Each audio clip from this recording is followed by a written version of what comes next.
Hello, my name is Mike French, and I live at 321 Clarendon. Thank you, City Council, for an opportunity to speak tonight. I wanted to briefly mention why I support the proposed charter amendment being circulated by the East Lansing Charter Amendment Committee and has been in the news lately.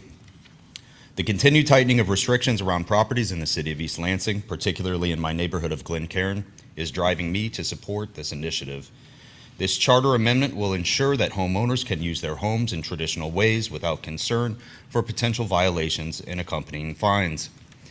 Inviting people into your home is to invite them into your lives, whether that's for a cup of coffee, a weekend getaway, or for a period of months while they work through some hardship, and all seem acceptable in traditional uses of homes to me.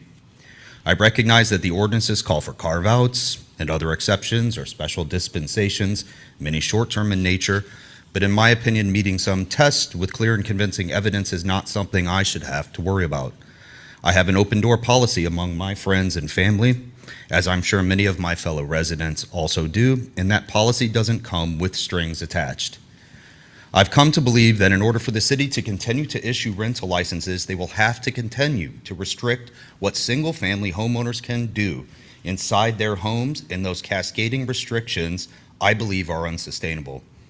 Because at some point, those of us who own homes are going to stop and say, wait a second, couldn't I use my home in this way or that just last year? Only to come to the realization that another layer of zoning ordinance has been bounded to our properties. If the goal is to preserve and promote single-family home ownership in this community, then we should start with enshrining in our charter that owning and living in a home comes with few strings attached.